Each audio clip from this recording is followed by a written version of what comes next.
Hello, everybody. It's Lisa Salberg, and I'm back with you on Tales from the Heart, a podcast from the HCMA. And I have a special guest with me today. It is October 29th, 2021. It's about 1:45 on the East Coast right now. And I have been joined by a friend and colleague, Gwen Mayes. Gwen, welcome to the podcast. Thank you, Lisa. I'm glad to be here. So everybody kind of knows my story because I do this podcast all the time, but I wanted to let you introduce yourself and tell everybody a little bit about what brings you here today, and then we'll dive into topic. Sure. So it's great to be here, Lisa, and be part of the HCMA offerings. So I have lived with HCM my entire life, symptoms at birth, diagnosed in my 20s. So quite a journey it has been. I feel that today I'm in relatively good health. I managed a couple of centers of excellence. But early on, when I was diagnosed, I'm now 65, so we're going to say 40 years ago.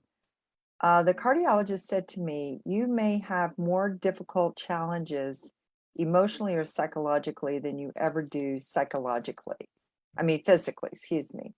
And there are many, many times I think he was right. And so I'm very committed to making sure that HCMA patients are aware and acknowledge of the challenges that they have mentally and emotionally. And so that's what I think has brought us here today. Absolutely. Can you tell our listeners a little bit about your professional life and what you've done with your world so far? Sure, happy to. Well, by complete accident, which people find somewhat surprising, I started out with aspirations to become a physician and made a slight detour to Emory University. I was a pre-med major and made a slight detour to Emory University where I got my master's in medical science. So at the time, my specialty was in cardiothoracic care, and it was really during graduate school that I began to have symptoms prior to being diagnosed, but symptoms that indicated to me that I had something wrong with my heart. Prior to that, I'd been fairly active, but I'd passed out giving blood or at fraternity or sorority events, et cetera, when I overexercised. So it was really by accident that I started a medical career, and I did have a very successful career in cardiac care. I worked for the Artificial Heart Company, worked for Bayer Pharmaceuticals, worked for the federal government for 10 years in Health and Human Services. I helped Emory start a heart transplant program. So I had a very successful, very involved career, both in healthcare from bedside literally to when I came to Washington, D.C. in 1988.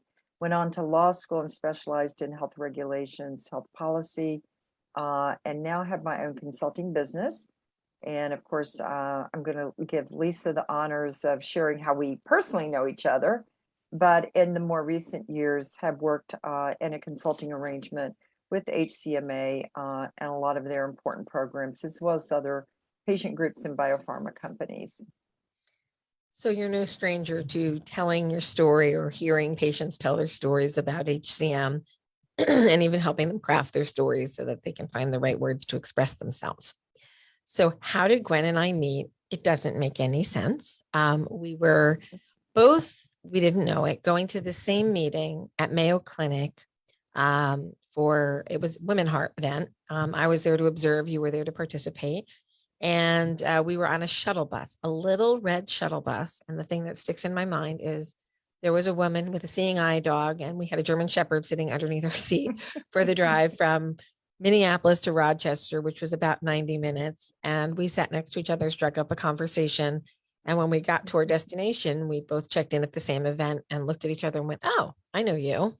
And then we both found out that we both had HCM. So statistically speaking, that bus had a lot of HCM in it because there was only like 10 people and two of us had HCM. And that started things about 15 years ago or so, I would guess, maybe even more now. Right. I think it was 2005 was the year I went. So I do remember that bus ride. I do remember the dog under her seat. And I had just sort of come out of the closet then.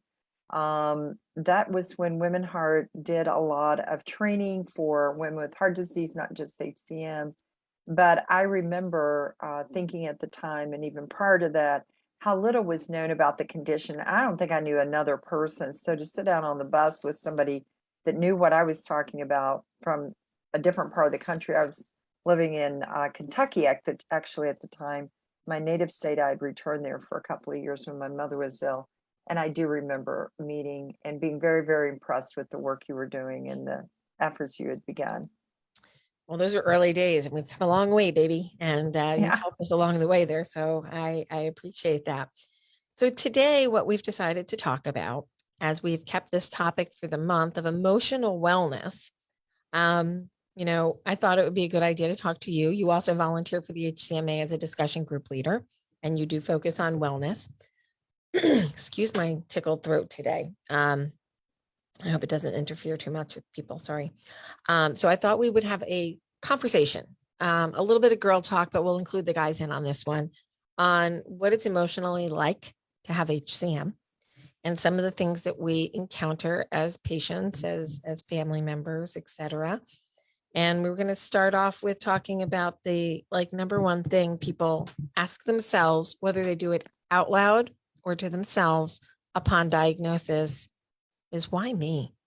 Why did this happen to me?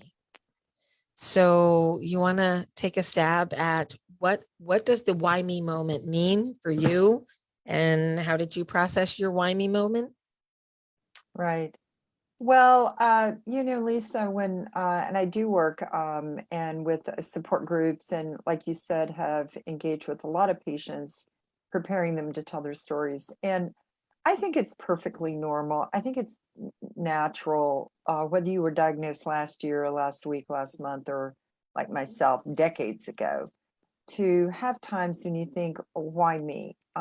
This is a condition that is going to last a lifetime. And I remember when I was first diagnosed, sitting in a cardiologist's office, and he started talking about the limitations that I potentially could have on my life and what it might mean.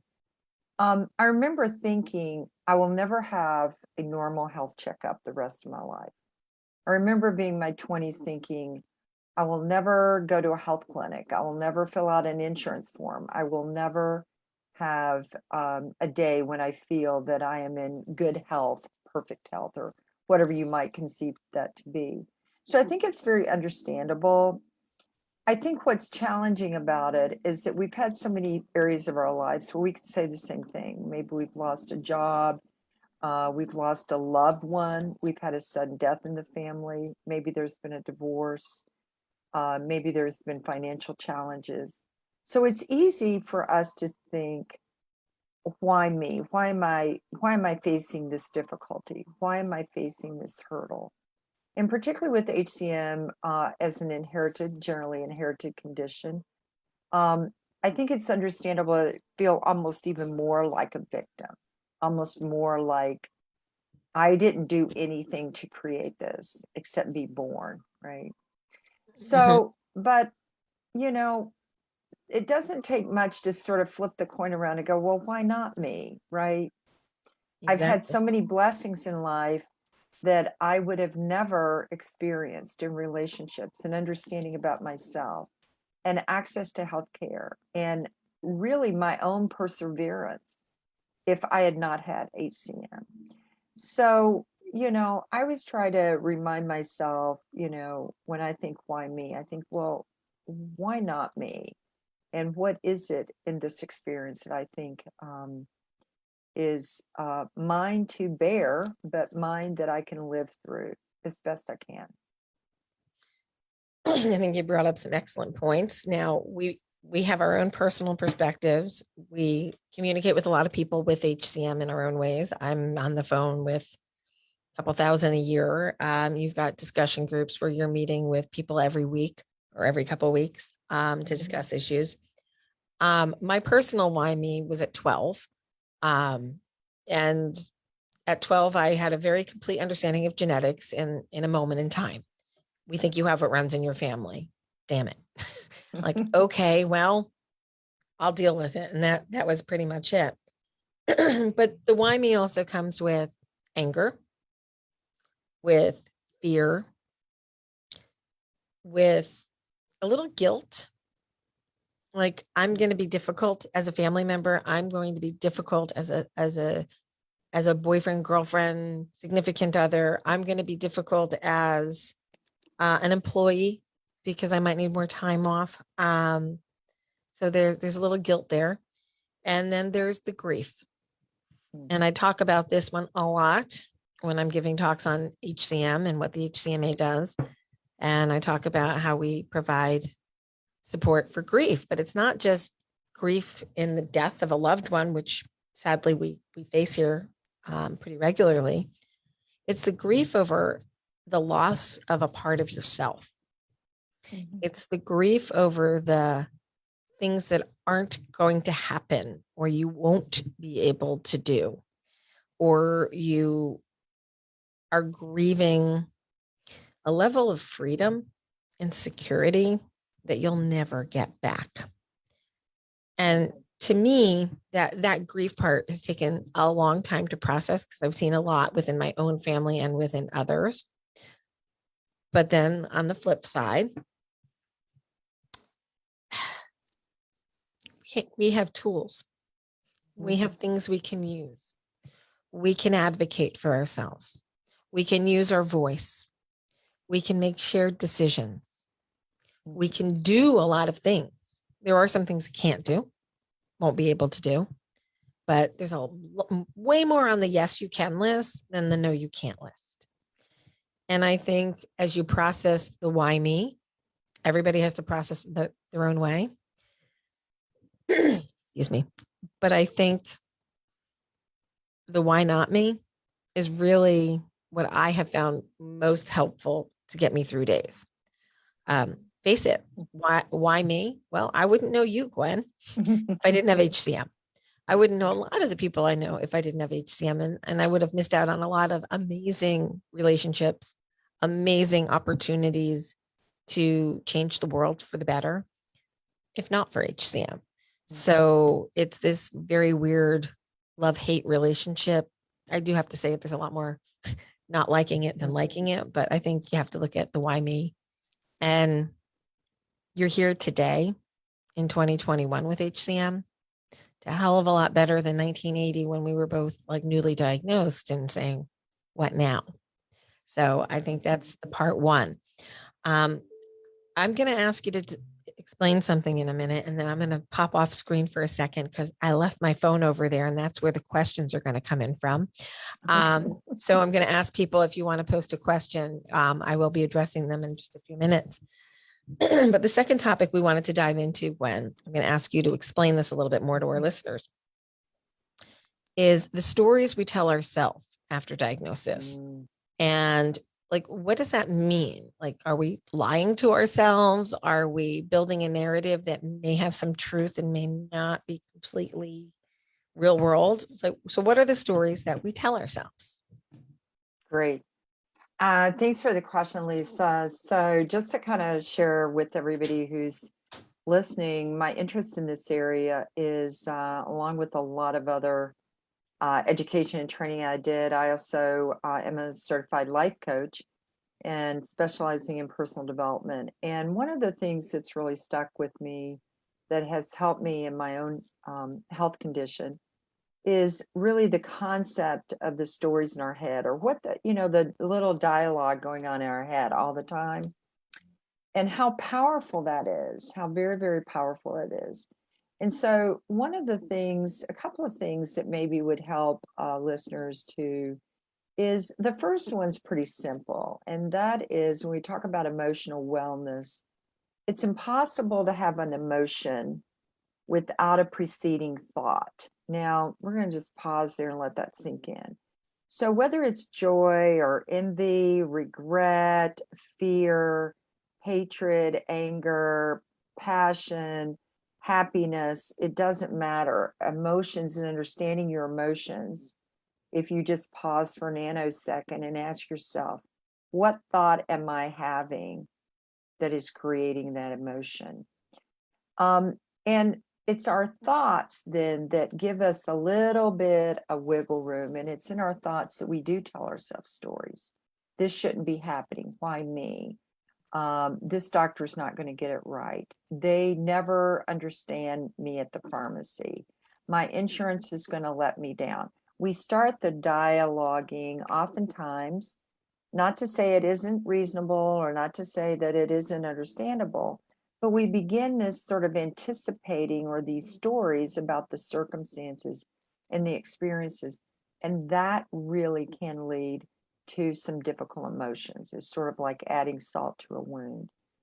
And so one of the things that's just kind of always helped me, I believe, is that when I'm really feeling blue, scared, anxious, is to kind of just pause. Just, I'm feeling blue, I'm having a bad day, stop trying to tell me I'm not. I'm having a bad day, sort of acknowledging that. And then I just try to, for my own well-being, well, why am I? What am I thinking about?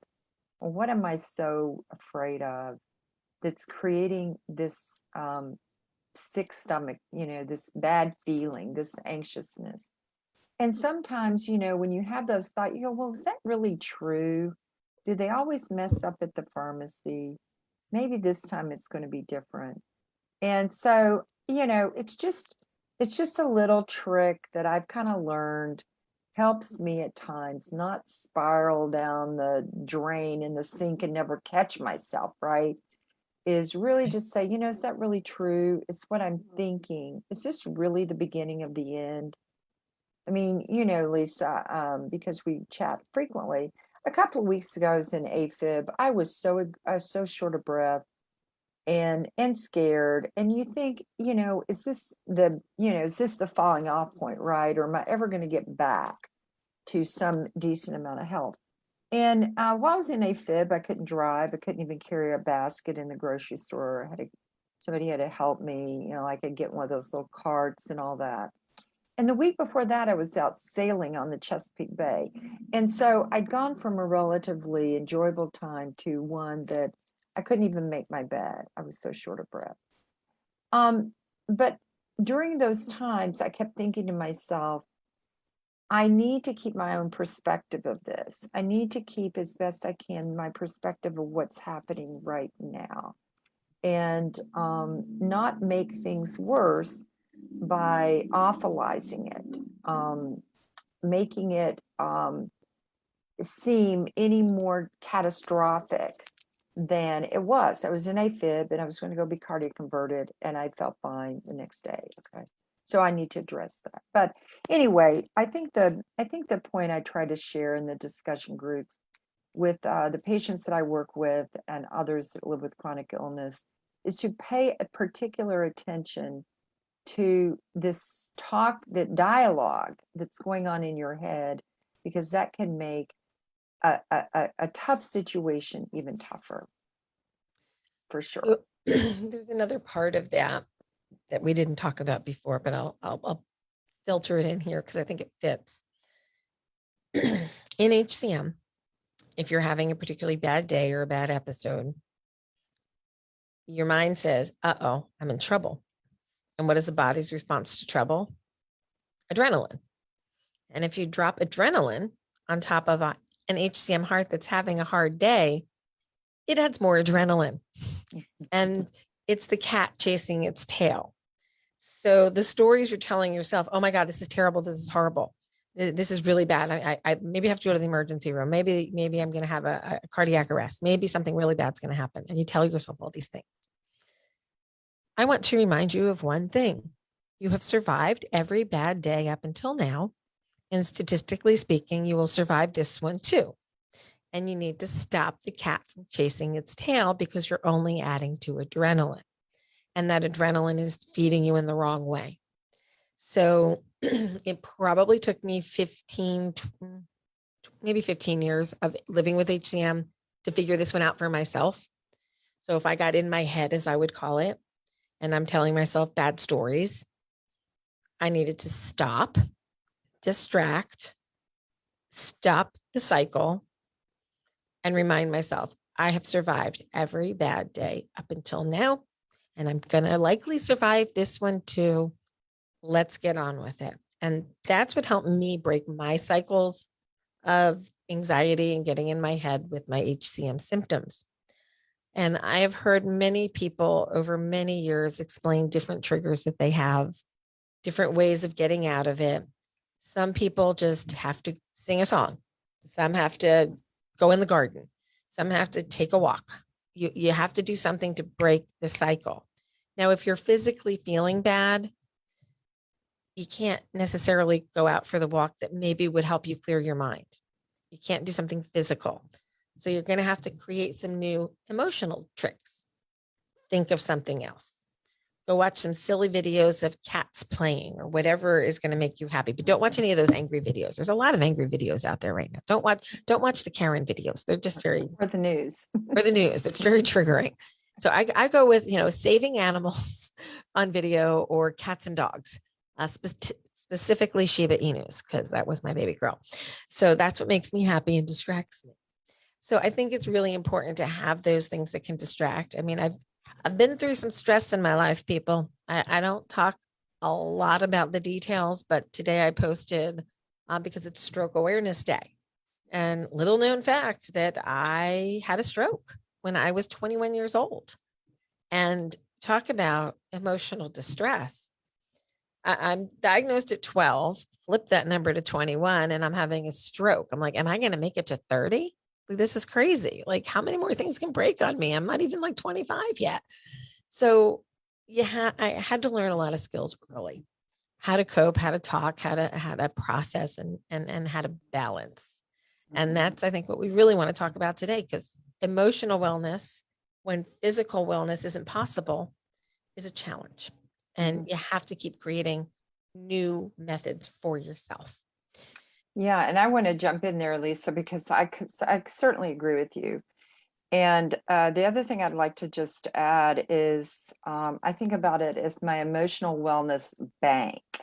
So even when everything's coasting along, or you feel that it's a relatively good time or a good phase, anything you can do to strengthen your emotional well-being, your mental health, your ability to remain focused, whether it's meditation, whether it's journaling, whether it's faith-based, whether it's crystals, whether it's burning sage in your house, pet rocks, I don't care what it is, anything you can do to put stability and mindfulness into your emotional bank account will serve you well in those bad days.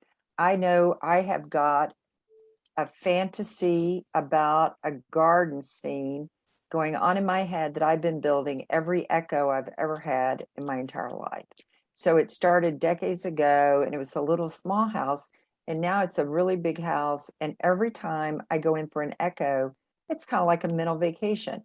I pull that image up and I'm creating trees, birds, people playing, merry-go-rounds.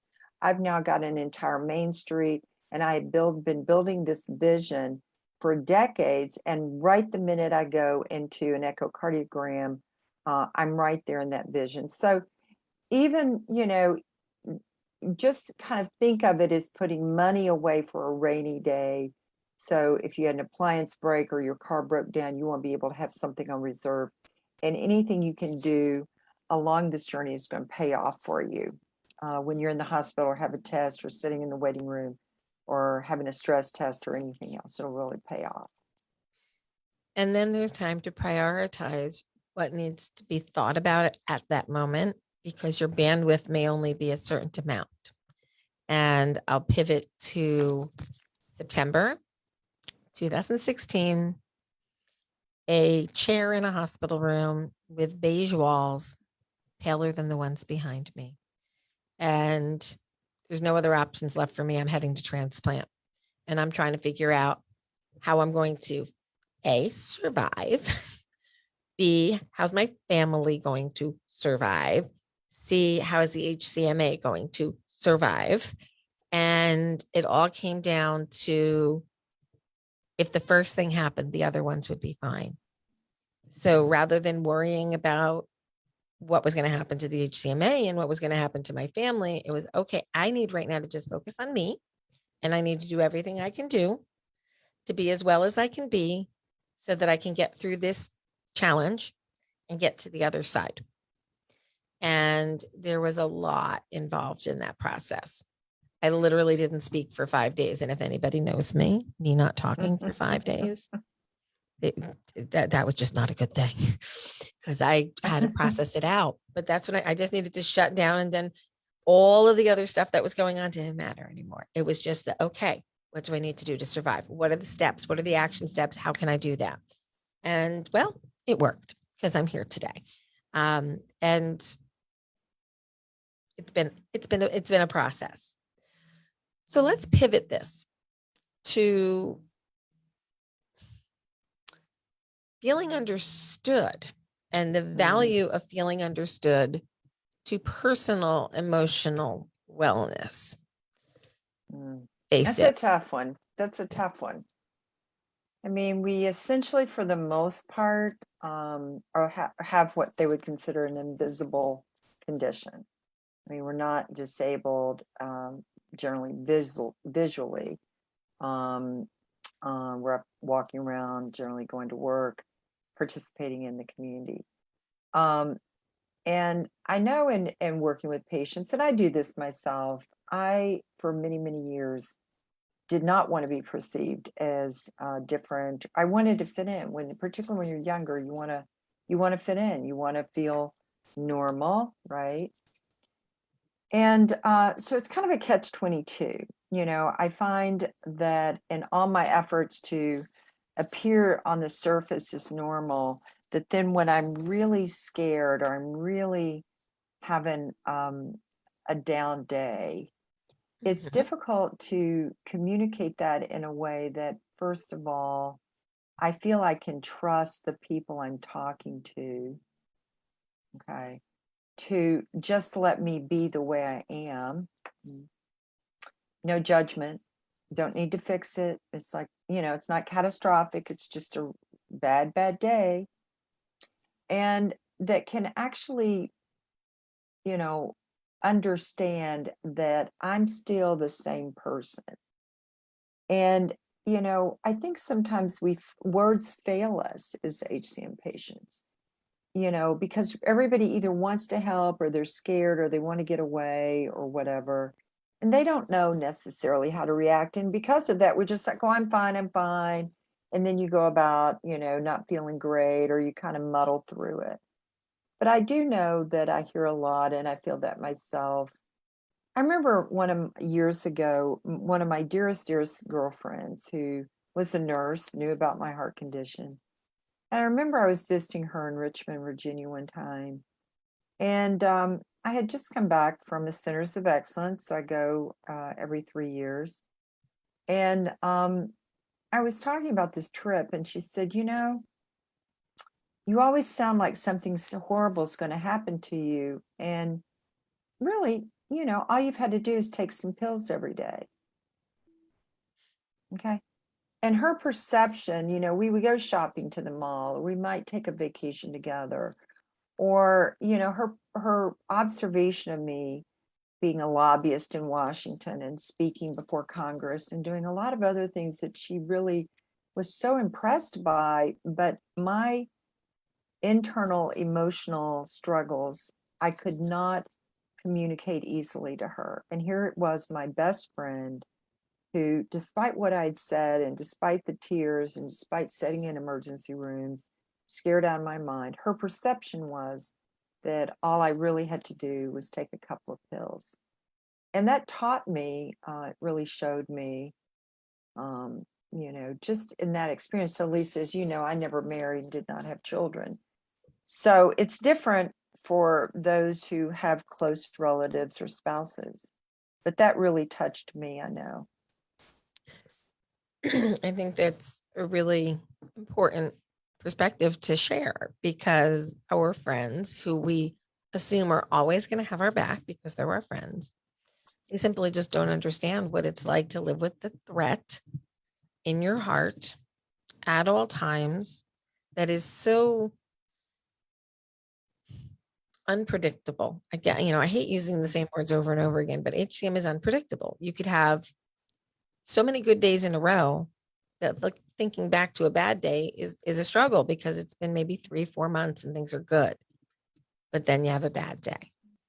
and you can't get off the couch, or you're out at a restaurant and you're like, oh, damn, I'm going to pass out, or you're in a meeting and you're running the meeting for your management team and you're like, I'm going to lay on the floor right now and I'm going to put my feet up in a chair, or the ambulance is going to come for me. So I think I'm going to choose to lay down and put my feet in the chair. And that happened to me on more than one occasion.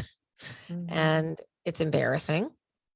You're running a meeting and all of a sudden you're like, no, I'm laying on the floor, because that's what you have to do.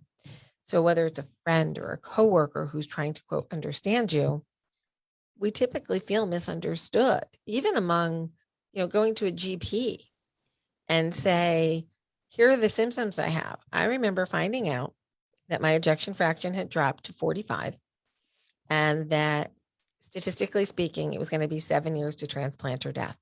And I knew these numbers and I knew the facts. I chose to ignore them for a while because, hey, even I can go into denial, but I talked to my GP and I said, here, this is what's going to happen. So I'm really looking for a partner to get me ready for the fight. And she looked at me very confused. She goes, people really don't know that they're going to get a transplant that far in advance. I don't think that's the way it's going to play out. And I went, no, I here's the data, here's the articles, here's my condition, here's what's going on. I really do think that the data is probably right. And she didn't take me seriously. And she thought I was playing the drama card, which is what one of the nurses told me. You got to stop being so dramatic about this. Alrighty then. So I found a new GP and I left that office. And 6.5 years from my awareness that my ejection fraction had dropped is when I found myself in the hospital facing a transplant imminently and within 6 months. So I beat the clock in a way by a couple months. I didn't make the 7 years and I got my heart in time. So, when you know something because the data is there. Somebody posted a question about what does it feel like after myectomy? Well, this is kind of the same thing. Like, we know if you actually need a myectomy and you have the symptoms that will respond to a myectomy, which if you'd like to call the office, we're happy to talk about on an individual basis.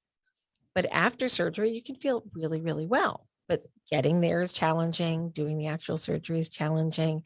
There's emotional consequences to doing this that you can get over, and we're here to help you through that. But it's hard. And many of your friends are going to come back to you and go, well, you had the surgery. You're all better now. Right. Not true. You still have HCM, and you can still have negative consequences of HCM. So we really need peer support. And you want to talk a little bit about the value of peer support for our community? Absolutely. Nobody really wants to feel they're alone. The isolation of this condition.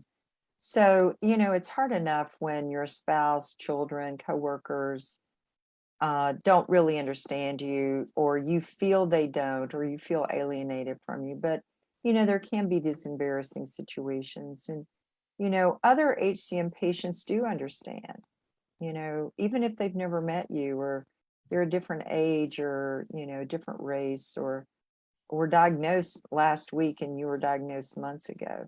So we're all, the cliche, we're all in this together, but everyone's experience is shining a light for somebody who's right behind them. Whether you have had an experience with the medication, you've had an experience being evaluated, or had a myectomy or an ICD, or a lead go bad, or a doctor who didn't understand you, or you had a change, or finding a intersection, support this community is so generous with their information, and they have so much to offer. None of us, if possible, wants another person to struggle if we can help them prevent it. So whatever we might know in good faith that we can share is so important, either through the discussion groups or through calling the HCMA office, on the Facebook Live group, these podcast interactions, etc., the mentoring programs. So I really encourage everyone to take advantage of that. We know that sharing our stories, the little bits, the hard stuff, the good stuff, really helps to feel you're being heard, that somebody really heard your story and maybe just for a few minutes walk in your shoes. And I think that that is beneficial. I see it in the discussion groups. It's almost like, you know, someone will say, well, I hate to talk about this, but it's okay, talk about it. And then you can just almost sort of see their shoulders drop and the weight get off of them, that somebody took time to just hear what it was like for them to struggle with their spouse. And intimacy is very, very difficult to talk about, men and women, the impact on their intimacy and their partners. So anyway, don't don't ever feel like that there isn't the opportunity to be heard and to have a moment of what we call really just holding a place for you to feel vulnerable. And it's okay. I try to remind myself that every patient I meet is way, way more interesting than whatever HCM has done to them. I mean, that's why we're here. But then you start to get to know people and their hobbies and the lives they've had and the things they do.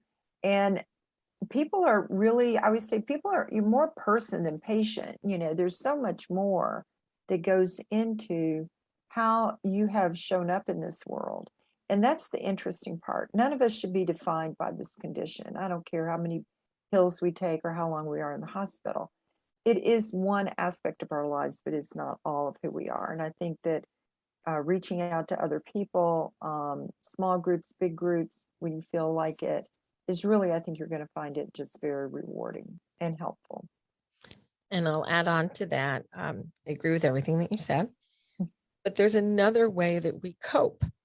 And you and I have used this one masterfully most of the time, and that's advocacy. It's sharing with each other is great. Trying to stop the bad from happening to somebody else is personally, very rewarding. I right over my shoulder, like that picture right up there. That's my sister Lori. She's literally over my shoulder. And when I lost her, I was angry. Back to where we started this conversation. I was angry. I lost my best friend, my sister. She's gone. And I wanted to find other people who would understand what that felt like. And that's kind of where the HCMA started, was really just kind of as like a support group thing that kind of grew a little bit bigger than I had anticipated, but that's a good thing. But you start with the one-on-ones and then you grow it to the global advocacy and how can we change the system? How can we stop masses of other people having these same problems? How do we change the world so it's easier for people like us? And you know what? It doesn't have to be just HCM. There are other chronic illnesses that people have that are invisible disabilities. And we need to make sure that people have access to good healthcare, that healthcare is available, that we know how to use it, and that the systems are set up so that we can succeed, not set us up for failure. And getting involved in those bigger issues, I think emotionally makes me feel better. I feel like I'm taking a little bit of control away from HCM and taking it back for myself and my family. So what do you think? I think we also, Lisa, want to make sure that any and everybody, I mean, we have a condition that even some of the world's best doctors don't fully understand or know about. So, one gift that we can give all of us as patients, as well as the doctors and nurses and health professions in general, is to do our part to make sure that they understand the day-to-day life of what it's like to live with HCM, the impact of certain drugs, the impact of what it's like finding a centers of excellence. How easy is it to take time off from work? What is it like when you go on disability? Because these are the real world experiences that patients like us live with, and those who will be diagnosed and come behind us. There's no other way. I mean, they can read books, they can study about it, but hearing personal stories and seeing people and seeing how it interplays with their decision to have children, what kind of jobs they have, do they want to get genetic testing? Do they need somebody to care for them at home? Do they go on disability? Can they stand their spouse anymore? Are they going to be able to have successful sexual relationships? Are they going to be able to go out and go on vacation? Can they go out of the country? All of these are real, they're not embarrassing moments. They're not out of the ordinary. Your experience really is unique to you. And so if you have, not everybody likes to sort of, get out there and talk about themselves, and that's okay. But there's lots of ways that we can share our stories, and it's our responsibility to do that. That's the way they're really going to understand beyond doctors and nurses are going to understand beyond just reading it in a book. And we have a condition. We all know we get misdiagnosed every time we turn around. We all know that we're in the back of the ambulance. We're scared out of our minds because the EMT has probably never heard of it, or they heard it by a different name, or they saw two sentences in a textbook. So any way that we can get involved in an advocacy group locally or on a national level, or helping with medical students, or telling your story to the media is really, really going to be helpful. It's even if you don't know the ripple effect that it has, somebody's going to read it and hear it, and their life is going to change. Hopefully they're better, or they're going to remember something that's going to help another patient. That is why we have our Share Your Story program. And as of right now, we have about 200 volunteers who are willing to share their story. If you want to be one of them, just go to the website, look at the volunteer opportunities, and you can check off that, hey, I'll do that. Just in the past 2 weeks, we had 2 different companies approach us who were looking for patients to participate in a survey-based understanding of HCM. So if you're in our Share Your Story network, you're going to get that offer. And we had one group that wanted 35 people and another one that wants 20 people. And you'll have a chance to share your story with industry to help guide discovery. Or maybe we'll have an opportunity with a news outlet and we'll help share your story there. So we have to get more stories out than Gwen and mine and the few people that have already helped us do that. So you're going to be seeing a lot more opportunities to do that in the coming days. And it's so important to share your story, not only for advocacy, but for medical education. So this new thing that we've just launched, or that will technically launch on Monday, which is HCM Academy, very exciting. 5 of our patients actually were videotaped for 2-hour segments, and they were broken down into educational portions of the HCM Academy. So it's not just a slide presentation where patients will say things like this. No, we have 5 case studies with 5 patients who tell their story, and then it's integrated into the education model. And they're diverse individuals from people in their early 20s to almost 80, men, women, Black, white. There's in 5 stories, we could only get so many demographics, but we covered the spectrum with obstructed transplants, myectomies, devices. It's all in 5 stories. It's beautifully crafted, and I can't wait to share it with you all. If you'd like your healthcare professionals to take HCM Academy, go right to the HCMA website, look at programs, look for HCM Academy, and you can give us the name of your physician. Or if you are a physician and you want to take HCM Academy, which is a free CME course, you can refer yourself in. And once the program starts to populate, you can join us. So that's just another way to, I know that's not emotional wellness, but I'm sure you're going to emotionally feel better if you can go to a doctor and they actually understand you. So we all have to help build that network. Definitely do.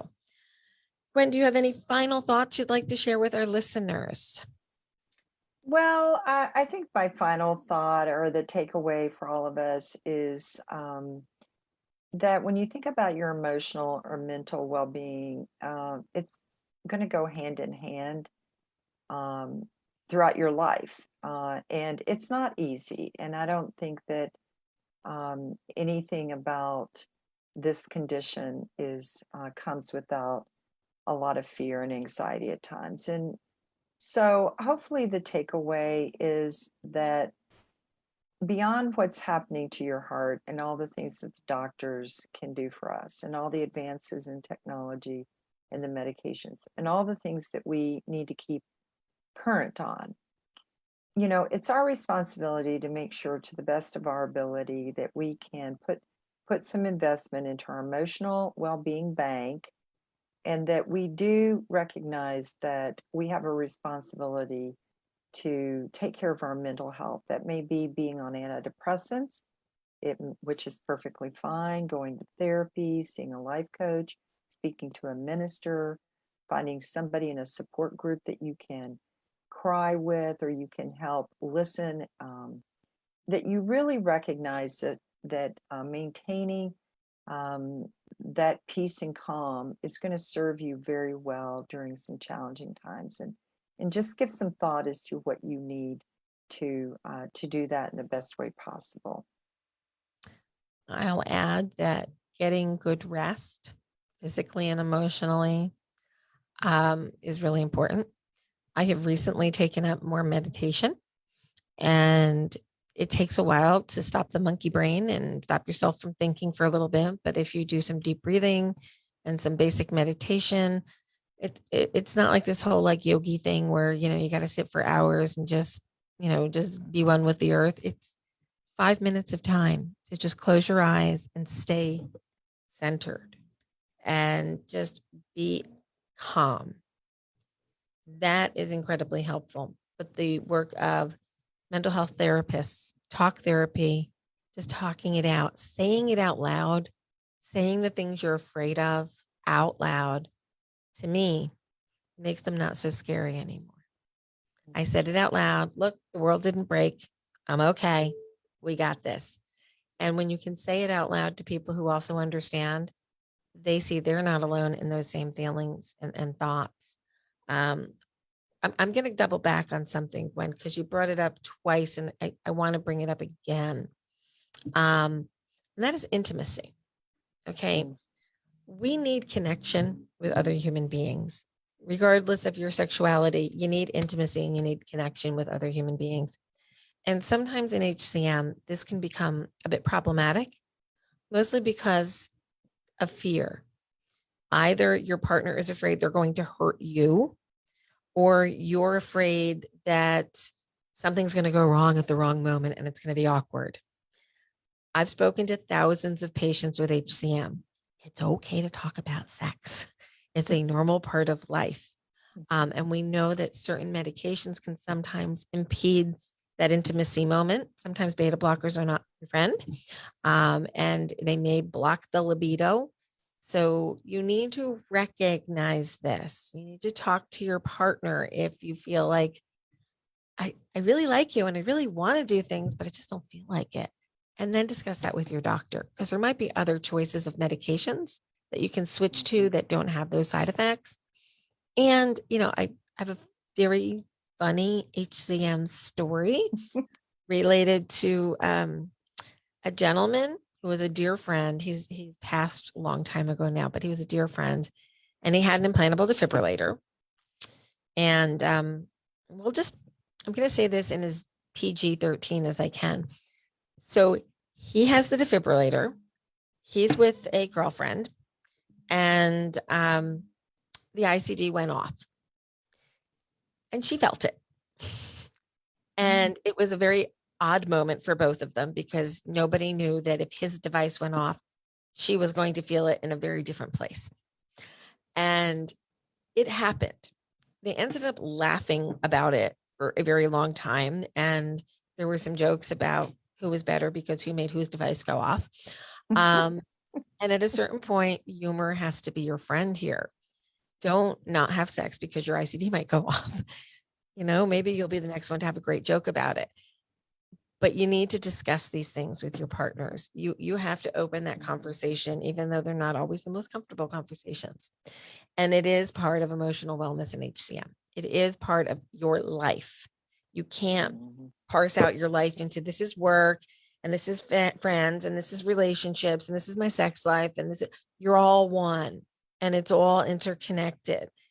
You have to give each one space. And we're here to help you find coping mechanisms. We're here with discussion groups and Center of Excellence programming, so you can get the best quality of care possible. And I think if you put it all together and you use all of the resources that are out in the world and available to you, life with HCM can be quite manageable and quite pleasurable. I mean, in every way, you can have a wonderful life with HCM. Just make sure you stay educated and engaged. I'm going to ask one last time if anybody has any questions. Ross, I like your comment. I wish we had a loan bank for each good day versus bad day, and you could bank your good days and take them on a bad day. They haven't figured that one out yet, but when they do, we'll let you be the first one to use it. Okay, we have another comment coming in. Thanks for sharing. Lived with this in fear. I felt like I might not live as long since I was told that HCM, but hearing your stories really changed my mind. Well, good. We're all kind of stuck here for a while. Let's just go back to the summit for a quick second and look at the data presented about HCM care in high volume care centers. So if you're a human being and you live in the United States of America, every year you have a 0.8% chance of death. Accident, violence, cancer, HCM related death, it's 0.8 in the general population. If you are being cared for in an HCMA recognized center of excellence program with high volume, your likelihood of death every year is 0.5%. You actually improve your numbers because if you need a defibrillator, you're going to get one. If you need a myectomy, you're going to get one. If you need to be medicated, you're going to get the right medication. If you need a heart transplant, you're going to get one. So if you can look at all of the things that are in the toolbox and you use what needs to be used, we don't do everything to everybody because, well, that just doesn't make sense. You know what you're going to need. If you employ the toolbox and you work with a high volume center, your likelihood of survival is about equal to or better than other individuals without HCM. That's facts. You want to talk emotion? We can talk emotion. You want to talk facts? We can talk facts. Both of them are in your favor. And, Lisa, I kind of want to just add to that as well, particularly for those listening who maybe have more recently diagnosed. You do have the advantages of a lot of innovation, centers of excellence, knowledge, new drugs, new products coming on the market. So the horse is out of the barn, so to speak. It's only going to get better. And there will be a time when you don't need to talk about HCM, that you will feel more confident. You'll understand your triggers for having a bad day. Maybe it's the diet, the change in medication, drink too much alcohol, too much wine, party too much, dance too much, didn't get enough sleep. You'll understand. And so if you feel that it's all consuming, it can be when you're first diagnosed or when you're going through a difficult time, but also know that this level of intensity or that it's on your mind all the time, or it's just overtaking your every thought, will lessen as you become more familiar with what you're capable of doing, who the good doctors are, and what to do when you possibly aren't feeling well.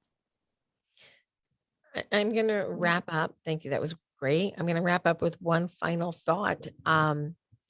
We are recruiting for some committees. One of the committees we're recruiting for is health equity.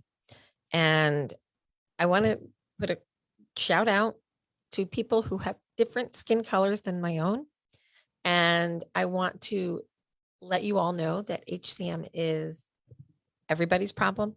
It's not one ethnicity. We just happen to be two white women sitting here talking to you about it today. There is HCM in the Black community, in the African community, in the Caribbean community, in the Asian community, in the Hispanic and Latina community. It's everywhere. And there are cultural differences on how we deal with disease. There are cultural differences on how we respond to stress and what mechanisms we're willing to use to help us cope with that. I want to just put this out there to say the HCMA is there for all of you, everybody. We represent your hearts, regardless of what they're encapsulated in. We are the same in that sense. And I want everybody to feel welcome to come to us to have these conversations. And as we build up our health equity committee, we will have more programming specific to the population, starting with a webinar that we are going to host in December about the HCM Black experience. So stay tuned for that one. We want you to hear from members of the Black community on how they manage and cope and what they want you to know about HCM. And we will be doing these with other groups of individuals from different demographics. But we're here for all of you. This is not just a Caucasian community. We are all people. We are literally in every nation where there are human beings, you will find HCM, and in every demographic. So please, we're all in this together. So that was my final note. I thank you for joining us today on Tales from the Heart. Gwen, thank you so much for providing your insight and your guidance and for your friendship over the years. It's invaluable to me. And I think the community gets an idea of why they should sign up for one of your discussion groups and join you to have some of these deep conversations. And I guess we're just about wrapped up here then. Any final thoughts? No, thank you, Lisa. It's been a pleasure to work with you. And I enjoyed the discussion. Hopefully it was helpful. I think it will be for for a long time to come. So happy Halloween weekend, everybody, and which will tell you when this was recorded if you're listening to it some other time. I hope you all have a safe and happy holiday with your friends. Thanks. Bye. And we're going to